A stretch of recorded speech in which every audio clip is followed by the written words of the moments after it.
Hello ladies and gentlemen, and welcome back to Tech Showdown. My name is Kevin, this is my co-host Teddy, and today we're going to be doing a 1070, this guy right here, the Gigabyte G1 Gaming GTX 1070, going up against the Asus Founders Edition GTX 1080.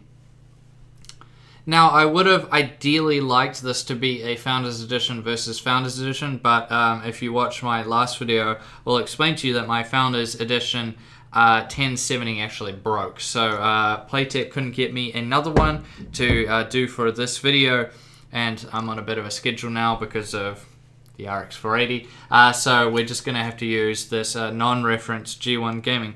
But I still think this will be pretty applicable for the vast majority of users out there, because a lot of people might be wondering if it's worth getting, say, quite a good model of 1070, or go for maybe not a Founders Edition, but like a reference kind of like base model version of, say, a 1080. So let's dive straight into it then and talk about the GPUs you are getting in these graphics cards. So of course they have the same one. It's a 16 nanometer FinFET GP104 Pascal GPU. That means you're getting 1920 CUDA cores over on the GTX 1070, and on the 1080 you get 2560. Now, clock speed wise, they have their rated ones, which it'll say on the box and on the company's website. However, with GPU Boost 3.0, it will auto overclock further than the rated boost clock. So the highest clock speeds I saw on these particular graphics cards was 1898 megahertz, so call it 1900 megahertz over on the Founders Edition 1080, which is really hauling along. But it was even faster on this G1 Gaming 1070, which was boosting up to 2025 megahertz on its OC mode. So that is still a standard overclock right out of the box. So that's actually really impressive. So it's got a 125 megahertz edge over the Founders Edition 1080. However, the Founders Editions does still have more CUDA cores, and it has faster memory, which we'll move to right now. So the memory is 8 gigabytes for both, and they both share the same 256-bit bus. However, the 1080 is using GDDR5X, which is a new model, like sort of a newer memory, which has double the data rate of what the 1070 has, which is the older GDDR5. And the rated speed is 10,000 megahertz for the memory on the 1080 and 8,000 megahertz for the 1070. Now, TDP-wise, we're seeing a 180 watt TDP for the 1080 and a 150 watt TDP for the 1070, so that's really good too. Now let's quickly go over the coolers. We did this in more detail in the unboxings, but we'll briefly go over it here. So the G1 Gaming is obviously using the WindForce cooler, which has been around since the wheel was invented. So very, very long time.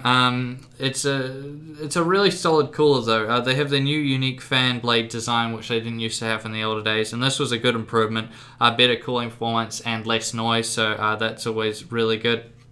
Has a nice backplate. The direct touch, the heat pipes directly touch the GPU itself, and these are composite heat pipes as well, so that's really good. And it's just overall a really nice card. I always say, you know, you can generally never go wrong with these WindForce coolers. Nearly everything I've tested them on, AMD and NVIDIA, they've done a really good job. So they're just generally a really safe, good cooler, which is probably why Gigabyte hasn't really changed it much over the many years it has been around. Now the 1080 on the other hand has the NVIDIA reference design cooler, although it has been revised a bit. Now this is significantly less noisy than the older reference design, which you might have seen on, say, a 980 Ti. So that's really good. They've made it a bit more angular in that. It's got a different backplate, so that's quite cool as well. Overall, this is one of the better reference designs for sure. It'd be interesting to see what the reference RX480 performs like. But yeah, this is actually a pretty decent job on the reference cooler from NVIDIA here. It does a decent job. So with that all being said, let's jump into the benchmarks and see how the cards do.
And we're back. So that's quite interesting. You see the 1080p gaps are always going to be a lot wider, but as we go up to 1440p and to 4K, it does slim quite down a bit. But of course, it's going to be a win for the 1080, although the 1070 does a pretty good job. It actually averages out to be about 10 frames per second, which is pretty much exactly the same as the 980 Ti, which is to be expected, and that 1070 versus 980 Ti video will be coming up in the future, so we'll be able to see it in more detail, and it will be very, very close. But yeah, it's still a win for the 1080 there. This is a very powerful card, especially if once we start testing the non-reference designs in the future. It'll be very interesting to see just how much more powerful it is. Now, as I said in my previous 1080 Showdown, I did see a little bit of thermal throttling, but it only sort of would make you lose about 1 frame per second, so it's not really the end of the world, and that's within the margin of error anyways. So let's move on then from the benchmarks to temperatures.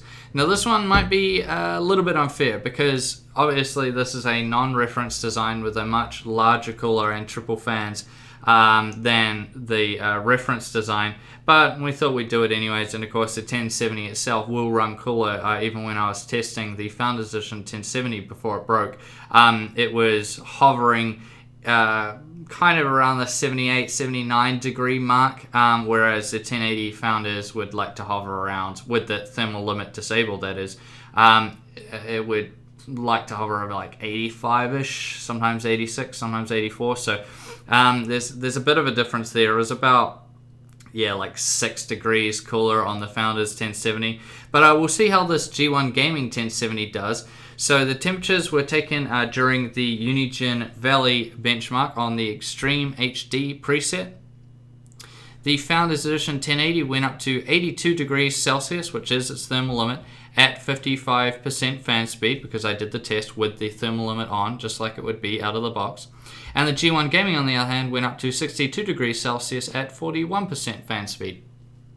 So obviously a win there for the non-reference card. Nothing to be expected there. I would just take that one with a grain of salt and maybe just try look at it individually rather than comparing the two, because the comparison isn't really that fair. But still, yeah, I guess a win for the 1070 within this showdown at least anyways. So let's move on to noise, and this one seems like a little bit of a no-brainer as well. But as I said before, I was actually very impressed with the noise of the reference for Founders 1080. It's a vast improvement over the older reference design, so that was really good. So again, this noise testing was done during the Unigine Valley benchmark on the Extreme HD preset. I'll show you what the 1080 sounds like first, and then I'll show you what the 1070 sounds like after.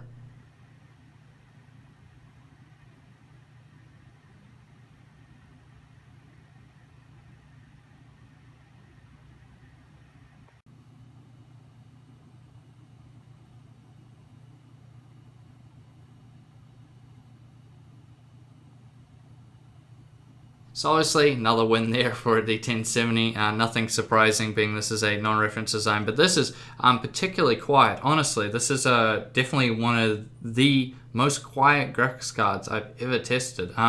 So really good job there on the G1 Gaming 1070. But again, the Founders Edition 1080 does a pretty decent job there. It's only about 2 to 3 decibels louder than the very quiet G1 Gaming, so still a pretty good job there from the Founders Edition. Which brings us now to the conclusion. And would I recommend the 1080, or would I recommend you go with the 1070 if you're in the market to buy the graphics cards? So this one is very difficult to say, because pricing seems all over the place in all these different countries. Some countries, they're quite close together in pricing. Other countries, they're miles apart.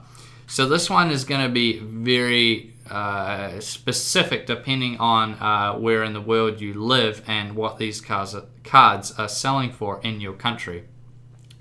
But the best way I can do this is basically just highlight the main performance difference, and that is, just like my 980 Ti testing, the 1070 only scores around, it probably averages out to be about 10 frames per second less than the 1080. Now you're going to have to ask yourself in your country, when you look at the price difference between a 1070 and a 1080, is that price jump up worth it for, say, about 10, or maybe on the high end in some specific games, 15 frames per second more? Is it worth it to pay that extra, whatever, a few $100s to get the 1080? Or should you just save your money and, deal with the fact that it's only going to be about 10 frames per second extra and get the 1070? Now, here in New Zealand, for all you Kiwis out there, I would say probably just go with the 1070 if you're looking for a better sort of performance per dollar. Because of the pricing here, these are going for about $8.99 over at Playtech right now, whereas a Founders Edition 1080 like this goes for 1,399 New Zealand dollars. So as you guys know, the pricing here is insane. So that's a significant jump up for just 10 frames per second extra. So yeah, if you're here in New Zealand, go for the 1070 over the 1080.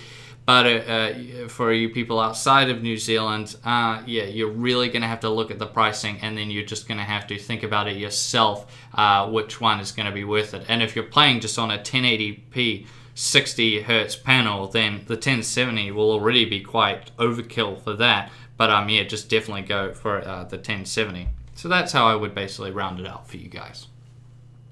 Now, I thank you all for watching this video. Please subscribe to Tech Showdown if you haven't already, and like the video. And as always, I'll see you guys next time.